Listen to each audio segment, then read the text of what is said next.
बोलिए श्री प्राणनाथ प्यारे की जय, सतगुरु महाराज की जय।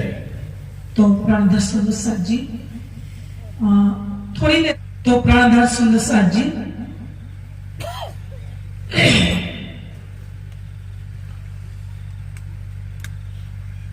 हम जब प्रारंभिक अवस्था में जब हम इस यात्रा में चलना प्रारंभ करते हैं तो प्रारंभिक पहला चरण सेवा पूजा से हम प्रारंभ करते हैं। कहां से करते हैं? सेवा पूजा से। हर कोई सुंदर साथ सेवा पूजा से ही प्रारंभ करते हैं। हाँ, कोई होता है ऐसा कि उसी के अंदर और विवेक जागृत हुआ, जागृत बुद्धि का ज्ञान प्राप्त हो गया, उसी के अंदर ये समझ की एक अवस्था बन गई तो वो सीधा वाणी भी पढ़ने लगता है। और घर के अंदर बूढ़े लोग होते हैं, कोई बुजुर्ग लोग और भी सुंदर साथ के घर परिवार के अंदर एकाध व्यक्ति सेवा पूजा कर लेता है तो उसी के अंदर ऐसे भाव जगते राज्य के आदेश से, हुक्म से, तो सीधे वाणी भी पढ़ते। ऐसे नहीं कि सबके लिए मैं कह रही हूँ कि सबको प्रारंभिक अवस्था में सेवा पूजा ही करनी चाहिए। मैं ऐसे नियम मतलब आपको एक ठोक नहीं रही, मतलब दे नहीं रही हूँ कि यही करना, समझ गए मेरी बात। लेकिन प्रारंभिक में सबको लेकर बोल रही हूँ। और दूसरा जो है वो हम एक सेवा पूजा के बाद जब उसी के अंदर भी कई पद ऐसे हैं कि जो वाणी को लेकर भी है, सेवा पूजा कई बनाए हुए दास वाणी भी है। तो दूसरा हम वाणी पढ़ते हैं। क्या करते हैं? जब सेवा पूजा के बाद दूसरा विषय आता है उसी में हम वाणी पढ़ते हैं, ठीक है। और तीसरी और आगे जाए तो हम सुंदर साथ जी परम धाम की 25 पक्ष की चर्चनी।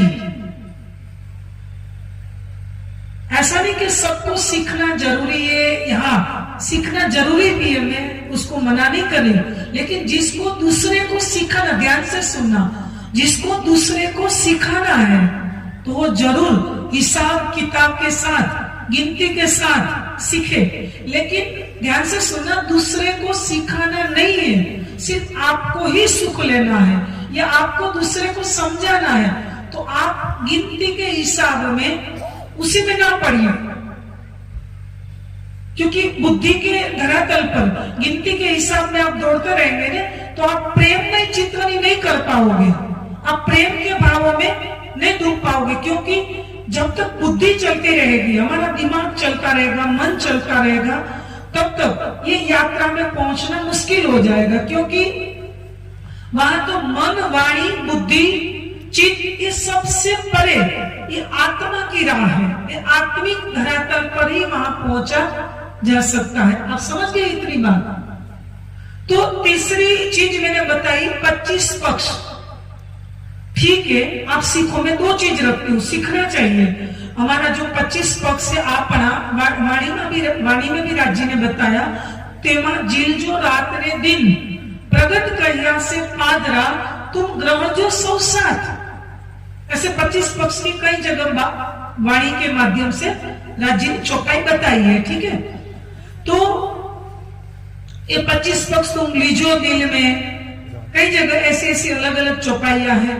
तो मैं और एक वृत्त के आधार पर भी है कि 25 पक्ष की जो चौपाई हम बोलते हैं ना, धाम तलाव कुंज वन सोए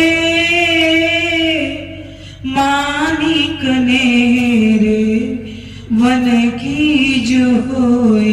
श्री राज श्यामा श्याम, श्री राज श्यामा श्याम।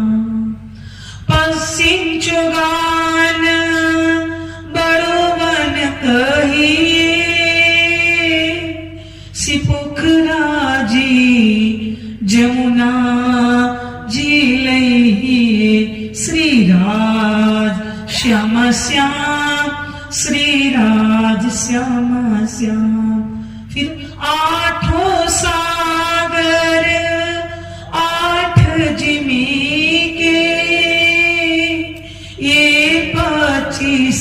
पक्ष आया, ये 25 पक्ष धाम धनी के श्री राज श्यामा श्याम, श्री राज श्यामा श्याम। फिर नूर नीर क्षीर दधि सागर, द्रुत मधु एक ठोर।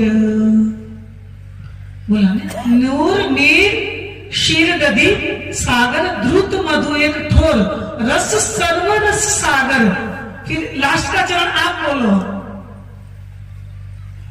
बिना बोलिए, बिना मोमिन न पावे। किसके लिए बोला? सब किसके लिए बोला किसु भाई? बिना मोमिन न पावे कोई और, मतलब ब्रह्म सृष्टि के बिना, सुंदर साथ के बिना ये सुख कोई नहीं ले पाता। अभी पूज्य स्वामी जी जब चर्चा कर रहे थे तो मैं पीछे इस चिंतन में जब डूबती थी तो अंदर विचार आया। स्वामी जी ने जब कई चीजें अलग अलग रखी, ध्यान साधना को लेकर, चितवनी को लेकर अलग अलग प्रसंगों को वर्णित किया, लेकिन मैं एक विषय पर चिंतन कर रही थी कि युगों युगों से जब से सृष्टि बनी 1,96,08,53,120 साल हुए ये सृष्टि बनी। हमारा यूनिवर्सल, हमारा ये ब्रह्मांड 1,96,08,53,120 साल हुआ। देखिए तो सृष्टि जब प्रारंभिक, जब मानसिक सृष्टि उत्पन्न हुई नारायण के संकल्प से, मैं सिर्फ थोड़ी बात आपको समझाने जा रही हूँ, इतना विस्तार इसलिए किया लेकिन आपको समझ में नहीं आएगा जो मैं थोड़ा रूपों में बता दूंगी शॉर्ट में। तो तब से ऋषि मुनियों ने जो ध्यान लगाया, ध्यान में समाधि तक पहुंचे और कई धर्म शास्त्रों का चिंतन मनन किया और ऋतु द्वारा प्रज्ञा द्वारा जो समाधिस्थ अवस्था में जो ज्ञान प्राप्त किया और जो धर्म शास्त्रों द्वारा उसी ने लिखित रूप में भी एक संसार के सामने रखा। देखिए कितने युगों युगों के बाद भी इतना ज्ञान प्राप्त किया, वो ज्ञान उसी ने एक धर्म शास्त्र में रख दिया। उसी ने रखने के बाद हमने एक पढ़ लिया, कितने घंटे में पढ़ लिया, मैं भी चिंतन कर रही थी। और इसमें मुझे स्वामी जी ले लो, बड़े महाराज जी ले लो, परमहंस जो भी गोपाल मणि जी ले लो, बाबा दयाराम साहब ले लो, कितने समय की साधना के बाद जब परमहंस जाहिर हुए, उसी के माध्यम से जो सुख, जो ज्ञान, जो सेवा, चितवनी जो समाज को मिली, उसको कितने वर्ष लगाए, मतलब परमहंसों ने कितने साल लगाए और हमारे सामने 1 घंटे में। तो सौभाग्यशाली कौन कौन अभी तो है। मैं अभी सोच रही थी और जो मैं बात करी थी कि जो ऋषि मुनियों ने धर्मशास्त्रों में रखे, ये धर्मशास्त्र में 1-2 घंटे में पठन कर लिया। शायद वही धर्मशास्त्रों को पठन करके कोई प्रचारक ने यहाँ बैठ के 15 मिनट या 10-15 मिनट या आधे घंटे या 1 घंटे के अंदर युगों युगों की साधना का फल आपको नहीं जप, नहीं तप, नहीं व्रत, नहीं जोगारम कष्ट, कुछ नहीं, बस ऐसे छोटा सा खुटा जा गांव की पावन पवित्र धरा बन गई नहीं है। एक छोटे से गांव की एक धरती पर बैठ के, ये गद्दे पर बैठ के आपने सुन लिया।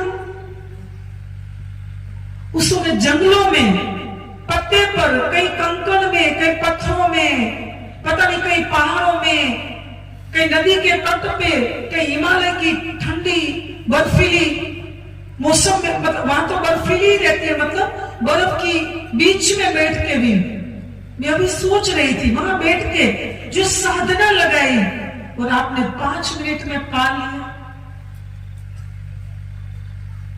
इसलिए तो बोला सुनियो दुनिया, वहां चौपाई लिखी है, मैं पढ़ रही थी, आखिरी जो भाग वाले है, तुम जो कबू कानो ना सुनी सो करो दीदार कसम।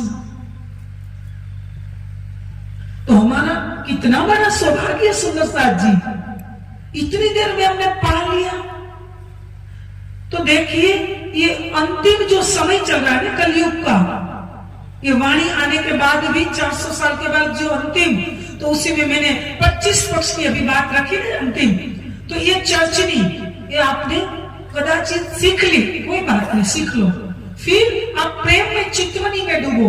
और लास्ट सुंदर साथ जी चितवनी आई, क्या आई? चितवनी, ध्यान। और स्वामी जी ने निजानंद योग, ध्यान से सुनना, निजानंद योग और ध्यान की पुष्पांजलि। हमारे पास अभी 12 मिनट है, ठीक है। निजानंद योग और ध्यान की पुष्पांजलि। और अभी स्वामी जी ने भी चर्चा में भी बताया चितवनी महिमा, उसी में चौपाई चुन चुन के अर्थ सही रखी है। लेकिन 2 किताबों में स्वामी जी ने क्या क्या, मतलब अपनी अनुभूति के धरातल पर यह अवस्था प्राप्त करके और ध्यान में जो अनुभूति और साक्षात्कार, अनुभूति नहीं, अनुभूति के आगे साक्षात्कार करके जो चीजें उसी ने जो पाई थी, वो चीज उसी ने निजानंद योग और ध्यान की पुष्पांजलि में। और देखिए, मैं सिर्फ पहले ध्यान की पुष्पांजलि की बात करूं तो ध्यान की पुष्पांजलि ने आगे योग दर्शन में जो पतंजलि ऋषि ने योग दर्शन के 8 अंग, यम, नियम, आसन, प्राणायाम, प्रत्याहार, धारणा, ध्यान और समाधि, 8 अंग जो बताए हैं, ठीक है। उसी के अंदर स्वामी जी ने जो ध्यान की पुष्पांजलि लिखी, उसमें यम नियम का जो 5-5 पेटा और आगे 8 अंग का जो वर्णन किया है, उसके बाद धर्म के 10 लक्षण का भी वर्णन किया है। तो मैं उसी के आधार पर आपको सिर्फ इतना ही कहना चाहती हूँ समय की मर्यादा के अनुसार सुंदर साथ जी के यम नियम, अहिंसा, सत्य, अस्तेय और ब्रह्मचर्य, अपरिग्रह, ठीक है, 5 पेटा यम के और नियम के, सोच, संतोष, तप, स्वाध्याय और ईश्वर प्राणिधानम, 5 पेटा नियम के, ठीक है। उसके बाद यम नियम, फिर आसन, कैसे बैठा जाए, कौन सा आसन आपको कंफर्टेबल रहेगा, ठीक है। उसके बाद आसन का प्राणायाम, कि जिसको ध्यान चितवनी में आगे और जाना है, इस यात्रा में ढूंढ और जाना ही है, जाना नहीं, जाना ही है, कंपलसरी, फर्जियात, मैं क्या बोलूं, फर्जियात, कंपलसरी आपको जाना ही। अभी तो स्वामी जी ने बोला कोई भी इतना बड़ा ऋषि बन जाए, कितनी बड़ी साधना कर ले, लेकिन जब तक अंदर प्रेम नहीं आएगा, और आगे क्या बोला, जब तक सर्वस्व समर्पण नहीं आएगा, ईश्वर बोला ना, ईश्वर प्राणिदानम, समाधि सिद्धि ईश्वर प्राणिदानम। तो नियम के अंतिम ये तो बोला ईश्वर प्राणिदानम। तो जब तक हमारे अंदर सर्वस्व समर्पण, अभी स्वामी जी ने ये भी बोला कि तन मन धन न्योछावर की 2 बार हम बोलते, लेकिन झूठ,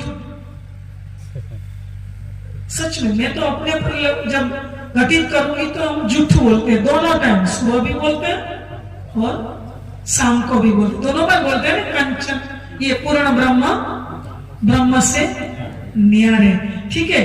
तो प्रैक्टिकल जब हम करेंगे तब तो पता चलेगा ना हमारे अंदर कितना त्याग आया, समर्पण। तो मैं ज्यादा न जाते हुए मैं और आगे बढ़ूं, तो ये 5-5 नियम, तो देखिए सिर्फ ध्यान की पुष्पांजलि पढ़ने के लिए नहीं है,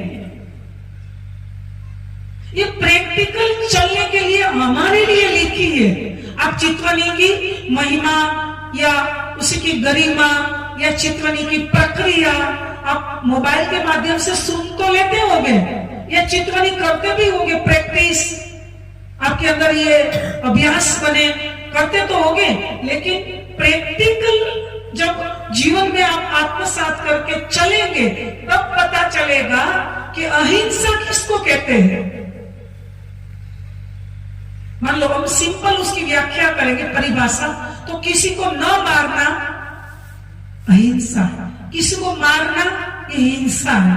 अभी स्वामी जी ने बोला ना कि राम को लेकर कि भाई चिट्ठी भी नहीं मार दी, कई राक्षसों को मार दिया लेकिन चिट्ठी तक भी नहीं मारी। तो क्या राम अहिंसा का पालन नहीं किया लेकिन उसी ने किसको मारा?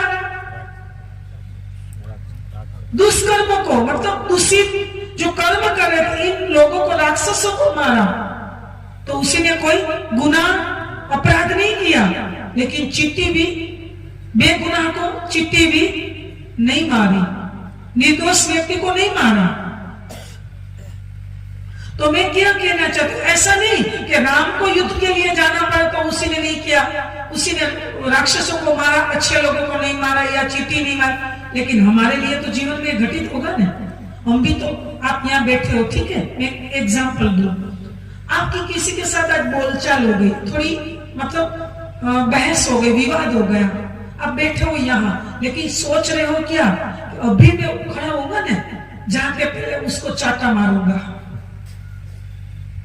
आप यहां से उठ के नहीं गया लेकिन अपने मन से पहले मार दिया नहीं यहाँ बैठे बैठे।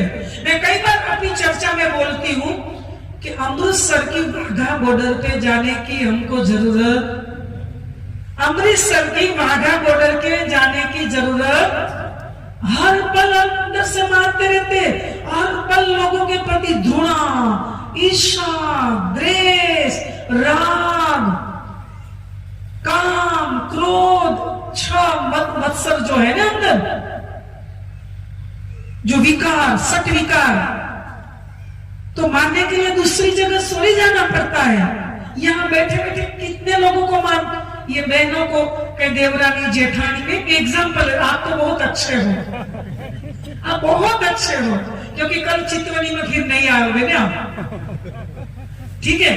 तो कई बोलचाल सास को लेकर या देवरानी जेठानी ननंद नहीं होती। आजकल की बहनें तो बहुत समझदार है, एजुकेटेड है, मोबाइल देखती है, ऐसी टेक्नोलॉजी के साथ जीती है। लेकिन कभी भी थोड़ी कुछ भी ऊपर नीचे हुआ तो आप यहाँ बैठे बैठे सोचते कि मैं जाऊंगी, बेड तो बिछाया नहीं होगा, सास का ससुर का कुछ नहीं किया होगा, देखो मेरे को ही सब कुछ करना पड़ता है, कल तो मैं सुबह झगड़ूंगी। इतना विचार आया ना, मैं समझा रही हूँ। देखिए इतना विचार भी आपको चितवनी में बाधा डालेगा। आप समझे मेरी बात? मैं एक एग्जांपल से समझा रही हूं कि मन को खाली कर दो, बस राज्य तक पहुंचना है ना, खाली कर दो। कई चीजें ऐसी हैं, आधे घंटे में कितनी बोलो, कोई बात नहीं, 5 मिनट रही नहीं, 5 नहीं 15 मिनट रही क्या? अभी देखो तो सही, 11 बजने में कितना टाइम है? 15 मिनट है, तो ठीक, बहुत कुछ। चलो राज्य की कृपा से हो जाएगा जो काम करना है, ठीक है। आगे बढ़े हम, तो हम आसन पे पहुंचे थे, ठीक है। तो मतलब हम मन, वचन और कर्म, आसन का बाद में ले, मन, वचन और कर्म से भी हम हिंसा करते हैं। देखिए एक वचन से हिंसा क्या होती है पता है? शास्त्रों में लिखा है, तलवार के घाव या बाण के घाव, वो तो कभी ऊपर जो घाव लगे पड़े हैं वो तो कभी एक दिन ठीक भी हो जाते हैं, लेकिन वचन के घाव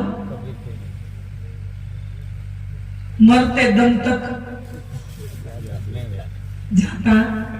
द्रौपदी की एक कड़वी बोली ने कितना बड़ा युद्ध कर दिया। महाभारत में 47 लाख, देखिए सुनिए, 47 लाख 924 सैनिक मारे गए। कितने? 47 लाख 927, इतने सैनिक मारे गए। कितना बोला था? अंधे का पुत्र तो हम बोलते इतने में क्या है, इतना ही तो बोला, तुम ऐसे चलो।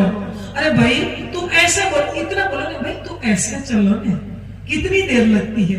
मैं आपको प्रैक्टिकल करके दिखाती हूँ। देखिए आप चल रहे हो, कोई बीच में आई, बहन आई, कोई छेड़ा, साड़ी का कुछ आपके आए और आप थोड़ी ठेस लगी, आप गिर गए, आप सीधे उग्र हो जाओगे ना, ठीक है। आप बोलोगे अरे आपको सीधा बैठना नहीं आता क्या, ऐसे बैठो। भाई तुम इससे क्यों बोलो? नुकसान बहन जी को नहीं हुआ, किसको हुआ? जिसने बोला ने, नुकसान तो उसी को हुआ है। आप इतना बोलो दीदी आप ऐसे बैठे हो ना, कल आप थोड़ा ठीक बैठना, देखिए आपका पल्लू या आपकी सोल थोड़ी इधर आ रही है, तो सब रास्ते में जा रहे हैं, इतना प्रेम से बोलिए तो कितना अच्छा लगता है। सच में उसके अंदर आपके अंदर भी शांति बनेगी। सच में बहनों को तो मैं खास बोलूंगी, क्योंकि हमारा एक महिला का स्वभाव होता है ना, पुरुषों के अंदर वो आदत नहीं, आपकी सिफत नहीं आ रही, आपका भी नंबर लगेगा। मतलब हमारा एक संस्कार होता है महिलाओं का, ठीक है।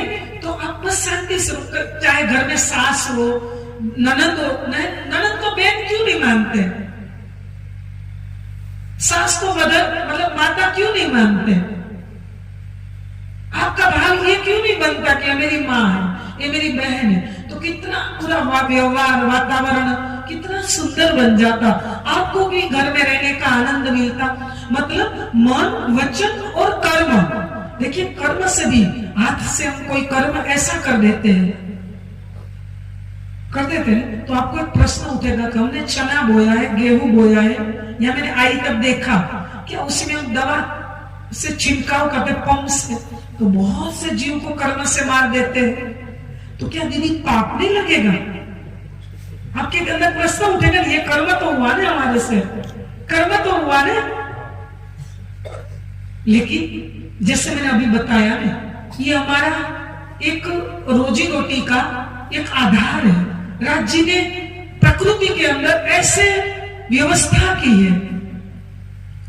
वैसे तो एक दूसरे काल तो है ही, जैसे आप सांप है, उसके आगे उसका और कोई काल है, उसके आगे उसका कोई और काल है ना, एक दूसरे का काल तो बना ही है यहाँ। लेकिन मेरा कहने का भाव कि आप कई बार आपको बीच में कोई कष्ट नहीं दे रहे हैं, बाधा ही नहीं डाले, उसी लोगों को जब आप कष्ट देते हो, पीड़ा देते हो, दुख देते हो, कर्म से, मन से, वचन से, ये दुख कभी भी नहीं देना चाहिए।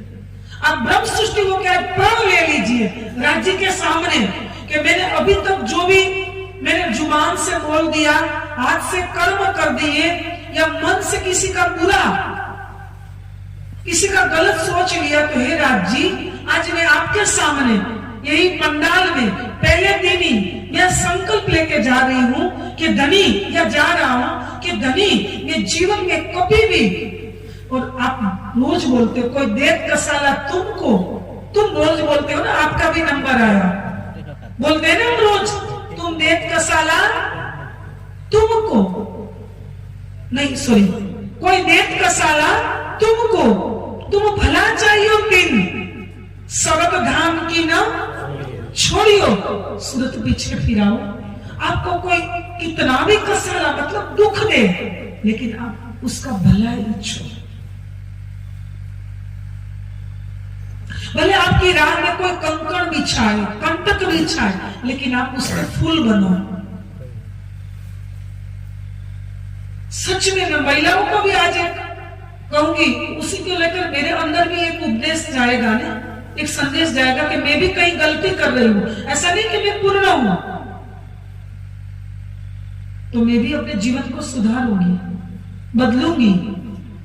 आज आप प्रण लेके जाओ कि मैं किसी को पीड़ा न पहुंचे, किसी को चोट न पहुंचे, मैं मौन रहूंगी लेकिन बोलूंगी नहीं। इसलिए तो वेदों ने कहा कि ऐसा मधु की तरह, मध की तरह, शहद की तरह मीठा बोलो, नहीं तो मौन रहो।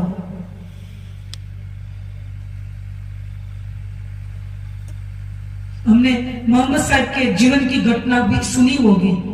जब निकलते थे तो ऊपर से कोई कचरा, पत्थर, क्या क्या कष्ट दिया। श्री जी भी निकले, वो मुसलमान इलाके में गए तो वहां और ये लोग कष्ट दे रहे, हिंदू में गए तो वहां भी लोग कष्ट दे रहे, पन्ना जी तक, और पन्ना जी में भी हम 5000 की जमात वहां पहुंची, क्या सब परमात्मा थी? नहीं, कितनी 500 1,500 ईश्वरी और बाकी के सब जीव थे। इसलिए तो प्रेरणा जी ने प्रकरण में लिखा कि तारतम सब समझ ही धाम सैया हम बहन। तीसरा चरण सुनिए, तीन को भी बोध छुट्टियों नहीं है। ऐसा मत मानो कि हम तारतम ले लिया, वाणी पढ़ रहे हैं, चितवनी कर रहे हैं, हम सेवा पूजा कर रहे हैं, 25 पक्ष सीख रहे, सिखा रहे, तो हमारे अंदर कोई विरोध नहीं है, विकार नहीं है। नहीं, ऐसा नहीं होता। तो भी पता नहीं, आप बहुत सावधान रहकर चलना है। आप ब्रह्म सृष्टि हो, आप सुंदर साथ हो, आपसे तो किसी को पीड़ा पहुंचनी ही नहीं चाहिए, सपने में भी नहीं, जागृत तो नहीं। आज एक एक वचन को जीवन में उतारो, स्वप्न में भी नहीं। आप स्वप्न में भी किसी का बुरा सोचोगे ना, आप मानोगे भीष्म पितामह का दृष्टांत मौजूद है महाभारत का। 101 जन्म से पहले उसी ने अजगर को जो पीड़ा पहुंचाई थी, वो दुख फिर कब भोगना पड़ा। आप चाहे गुफा में, हिमालय में, कंदराओं में, घर के बंद कमरे में कहीं भी गुनाह करोगे ना। मैं एक दृष्टांत सुनाती हूं, आप पूरी समझोगे, 2 मिनट का दृष्टांत। देखिए, 2 व्यापारी लोग थे। दृष्टांत हमारा है, किसी का नहीं है। मैंने शाम को भी 2 दृष्टांत से समझाया था।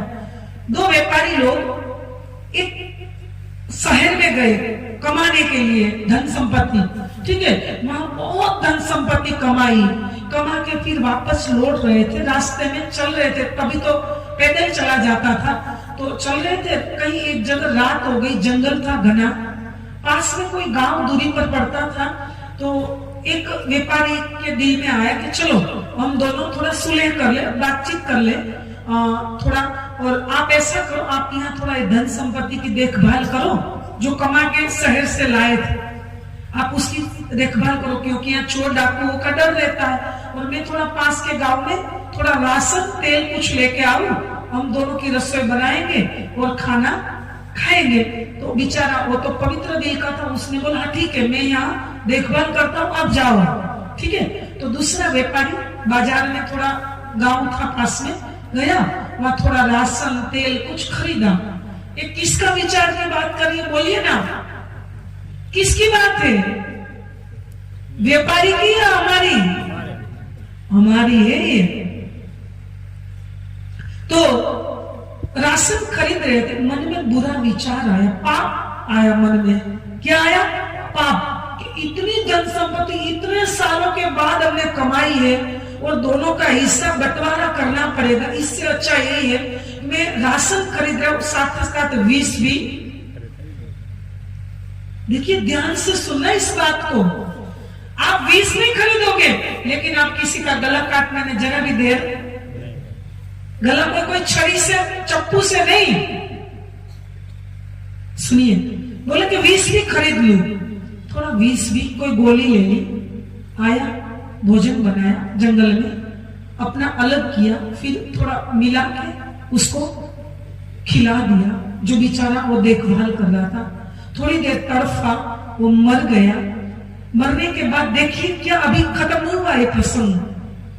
थोड़ी दिनों के बाद जिसने मारा था, ठीक है, विष खिला के, वो अपने घर में गया। वहां अपनी पत्नी को, बेटा जन्म लेने वाला था, वो जो मरा हुआ था वही जीव उसका बेटा बन के घर में पैदा हुआ।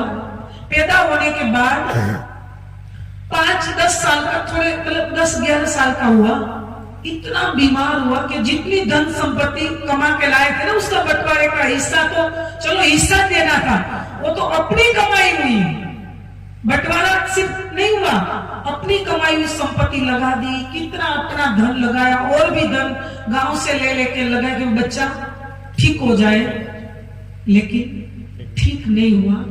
अब जब अंतिम श्वास छोड़ रहा था, ऐसी घटना घटित हुई और बच्चे के अंदर से आवाज आई कि पिता अब मैं जा रहा हूं, लेकिन मैं पिता नहीं हूं, मतलब सॉरी आपका बच्चा नहीं हूं, लेकिन आपने जो जिसको विष खिला के जंगल में मारा था, उसकी धन संपत्ति हड़प कर ली थी, वही में बेटा बन के ये धन संपत्ति आपकी भी, वो तो इसको हिस्सा देना था, वो भी लेके फिर वापस जा रहा हूं। देखिए, चुपके से भी किया हुआ गुनाह सजा तो भुगतनी पड़ी ना।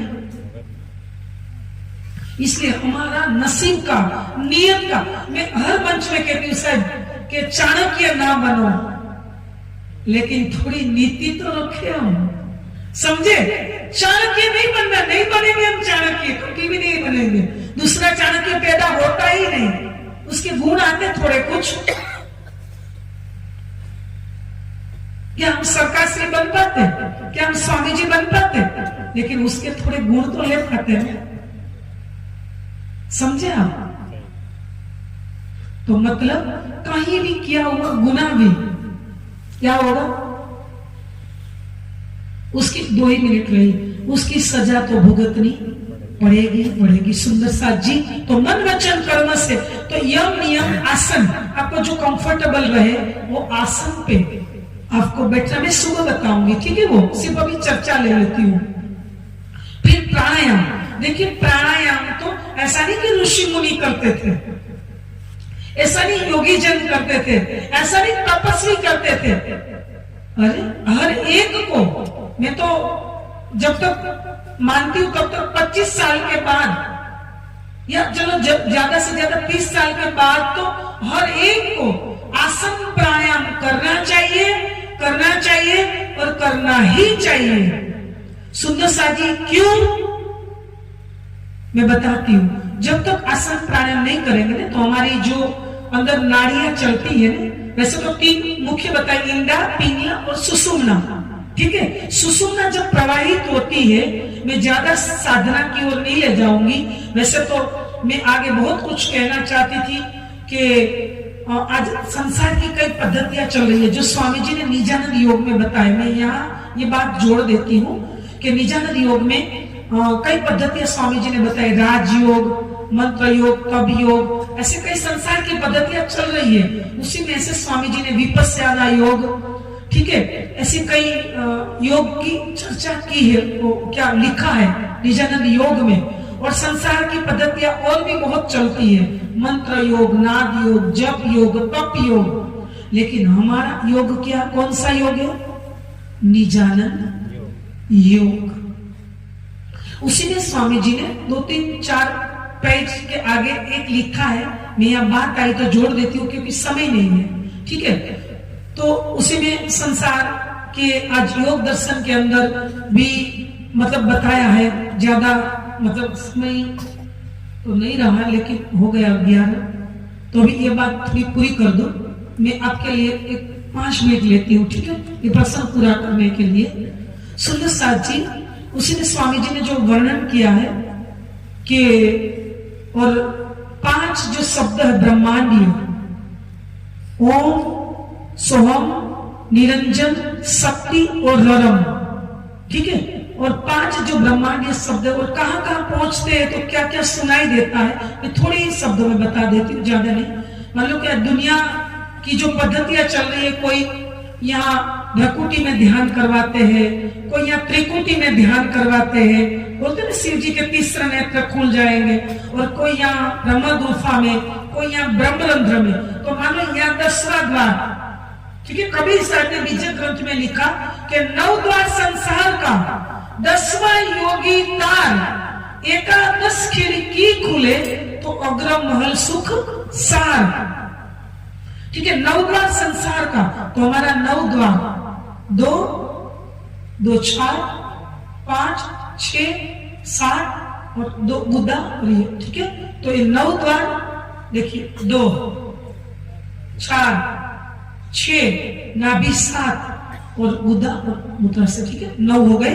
तो 9 द्वार संसार का, मनुष्य के अंदर 9 द्वार, लेकिन 10वां योगी का, 10वां तो योगी का द्वार जब खुलता, कौन सा? ये जो यहाँ ब्रह्मरंध्र कहते हैं। तो 10वें द्वार जब खुलने के बाद वो निराकार तक पहुंचते हैं। कहां तक पहुंचते हैं?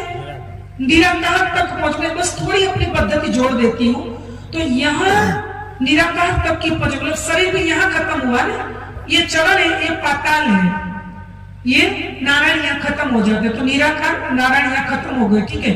तो उसी में मान लो महावीर स्वामी, भगवान बुद्ध, फिर ये क्या, ये स्वामी विवेकानंद, रामकृष्ण परमहंस, जो बड़े बड़े महापुरुष हुए, ये यहां तक देखिए कितनी साधना की। फिर बोले कि एकादश खिड़की खुले, तो 11वां द्वार जिसको कहा गया परम गुह्यम, तो यहाँ से 2 अंगुली ऊपर एक मकड़ी के तार जैसे, मतलब प्रेम का तार, तो एकादश खिड़की खुले। 11वें द्वार में परम गुह्यम में आपको ब्रह्म का दर्शन होता है। किसका? बेहद योग माया ब्रह्मांड में आप पहुंच जाते हो और ब्रह्म का दर्शन होता है। लेकिन पूर्ण ब्रह्म की वाणी, राज्य की वाणी तो और आगे, योग माया से आगे, बेहद से आगे क्या है? हद पार बेहद, बेहद पार अक्षर, अक्षर पार वतन, और जागिए इन घर। तो देखिए एकादश द्वार से भी आगे परम धाम का दर्शन करवाती है। एक ही चौपाई, सूरत एक राखिए मूल मिलावा माही, सुंदर साची सिर्फ मूल मिलावे के अंदर। और मैं 2 चौपाई गा के बस पूर्ण कर रही हूं। अब कहूं मैं ताल की, अब कहूं मैं ताल की, अंदर आ इसको सो आओ, अंदर आए इसको सो आओ। ध्यान से सुनना, ये परिक्रमा ग्रंथ ओज कोसर तालाब का वर्णन है, परिक्रमा ग्रंथ का, वाणी का। 3रा चरण सुनो। बोलते हैं स्वामी जी ने भी अभी चर्चा में बताया कि कई पक्ष ऐसा भी बोलते हैं कि क्या चितवनी की बात लिखी है। 3रा चरण सुनिए।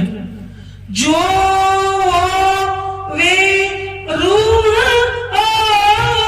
सकी, क्या बोला राज जी ने? जो वे रूह सकी, फिर ऐसा न पावे दाओ, फिर ऐसा न पावे दाओ।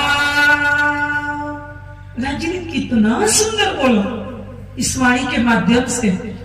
दावो मतलब वो अवसर जब श्री जी ने 400 साल पहले बोले, लेकिन आज भी केशव भाई हमारे माध्यम बने इस प्रोग्राम के, यादव साहब, और 3 दिन के लिए रूह को यह अवसर दिया राज्य ने। इस ब्रह्मात्माओं का मेला, इतना सुंदर अवसर मिला, सौभाग्यशाली है हम। तो हमारे लिए दाव मतलब समय, सुवर्ण समय, गोल्डन समय, कि जो हुए रूह अर्श की, फिर ऐसा ये समय दोबारा नहीं आएगा जीवन में। हाँ, फिर बुधवार तो आएगा, आज क्या गुरुवार है, गुरुवार तो आएगा, लेकिन आज का समय आने वाले गुरुवार में नहीं होगा। कोई यहाँ चर्चा पंडाल कुछ नहीं होगा। ये समय आपको मिला है, और आंखा खोल तो आप अपनी, निरख धनी श्री धाम। कितनी चौपाई है ऐसी तो। और फेर फेर चरण को निरखे, रूह को यही लागी रट। यह कदम हृदय आवही, तब खुल जाए अंतर पट, तब खुल जाए। तो राज्य ने बार बार सुंदर सा जी कई चौपाइया, मैं तो मानती हूं नहीं, मैं तो जरूर कहूंगी रात से लेकर क़यामत तक राज्य ने चितवनी के लिए ही कहा है। तो मेरे प्राणदास सुंदर सा जी, आप सुबह रोज सोते हो,